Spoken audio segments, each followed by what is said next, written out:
Hi everyone. In this video I'll be running through the deployment of vApps and also deployment of vApps from an OVF in the Zettagrid Cloud Data Center. So once you've logged into your Cloud Data Center, from the home screen you can add a vApp from a catalog, so we'll do that one first of all. So if you select that button, from here you want to go to the public catalog, which is the Zettagrid public catalog. Go to all templates. And here it'll give you a list of everything that we've got available in our catalog. So the best way to filter through this is just to search. So you just go Windows. As you can see here, we've got all of our Windows templates. So we'll go for 2008 R2 standard. Go next. Just give that one a name. And you can choose which virtual data center you want to deploy it into as well. So here we'll put it into 3349. Go next. Give the virtual machine a name, so we'll just leave that as standard. And you can also choose which storage policy you'd like to apply to the VM as well. So here we'll select IOStore 500.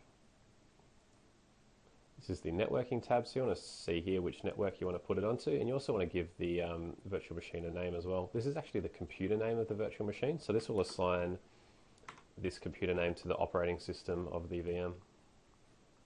And the next tab is the hardware tab, so here you want to choose how many vCPUs you want on the VM. So here we'll give it 2, give it 4 gig of RAM, we'll give it the default 40 gig disk. So we'll go next, and here we'll go finish, ready to complete. And as you can see, that goes into a creating state. If you hop across to the My Cloud tab, you'll see that underneath the vApp tab as well. So that's in a creating state, and the VM under here will be in a busy state. So that'll stay busy until the vApp is actually deployed. So once it's deployed, it'll basically be similar to this one here that I've pre-configured, this 2012 R2 VM. So first of all, what you want to do once it's deployed is right-click, go down to Properties, and this will give you all the information about the VM. So as you can see here, it's got the operating system type, whether you want CPU and memory hot add, which allows you to add CPU and memory to the VM while the machine's live. And you do that here from the Hardware tab. So here you can see the memory, the disk, the vCPUs. You can add additional disks if you'd need to, so you can add another 40 gig disk there, for example. And you can also see which networking it's on. So it's only got the one NIC at the moment, and you can also add additional NICs here if you'd like to. So the next tab along, that's the Guest OS customization tab. So this tab is quite important. So on first deployment of a VM, once you've cloned it from our catalog, what you want to do is enable guest customization, change SID, and also allow a local administrator password. So from here you can either auto-generate a password or specify your own password. But what I usually do is just require administrator to change the password on first login. So once the virtual machine's booted and it's run its guest OS customization scripts, you'll get a login prompt that will require you to set a password when you first log into the virtual machine, and you can set it there to whatever you like. And the next tab along is the guest properties. There's nothing to worry about there, neither in the resource allocation or the metadata tab. So once you've got everything set up on your virtual machine, you're ready to power it up. So you can hop back to the vApp tab, right click on the VM, and go to start. So that'll start up, that'll take a little bit of time to get going. As that's starting up, I'll show you another method to deploy VMs from our public catalog. So what you want to do is hop across to the catalog tab, and you can go to public catalogs. And if you select catalog here, this will show you all of our catalogs that are visible to your VDC. So you can see here it's under Organization Zettagrid, because this is our catalog that's available to everybody. So if you select Microsoft again, you can see our 2008 R2 standard VM. So an easy way to deploy this would just be to right click and go to Add to My Cloud. And as you can see, this brings up the same screen as previously, so this will run you through exactly the same way as creating a virtual machine. It's just another method of doing it. It's a little bit easier to find the VMs through this public catalog section if you're not quite sure what you're looking for, if you don't know what to search for. Because as you can see, it's split up by OS type and also vendor type. So if we hop back to the My Cloud tab here, we can see that our pre-configured VM is now running. And to initially access this virtual machine, what you can do is actually click the console button.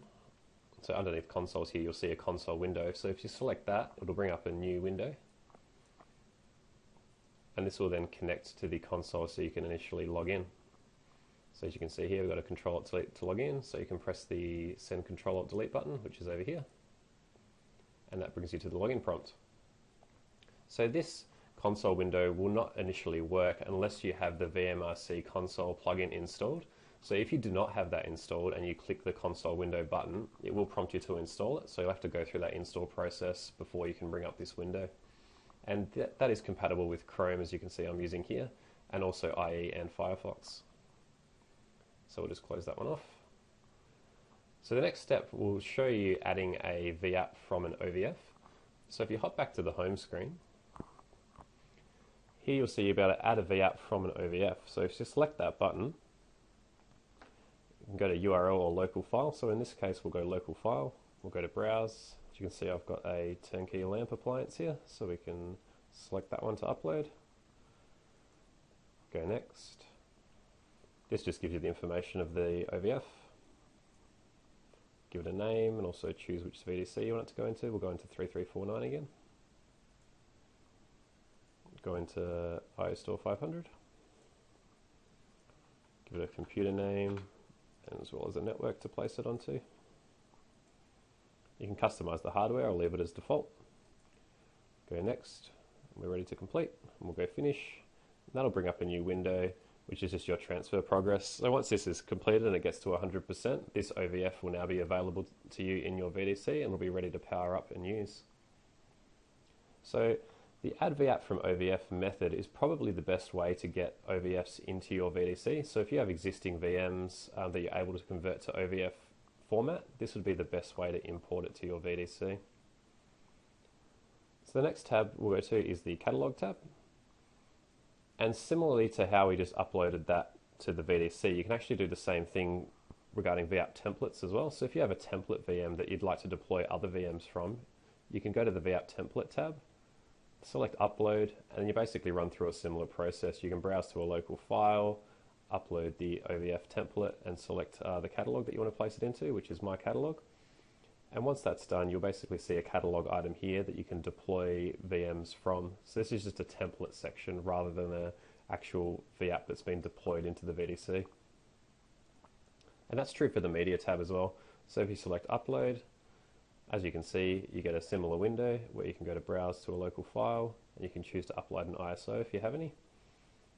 And this is generally used for ISOs such as, say, Office 2003. You want to upload that and make it available to your VDC. Once it's uploaded, you can then attach it to your VMs and install Office. If we just hop back to the home screen once more, when you select Add vApp from OVF, this won't come up immediately unless you have a plugin installed. Again, it will prompt you to install the plugin. You go through all the steps to install that, and once you're able to do that, you're able to browse a local file or put in a URL to upload. Okay, that's all for this video. In a future video, there will be some information on all the networking within a VDC, so please stay tuned.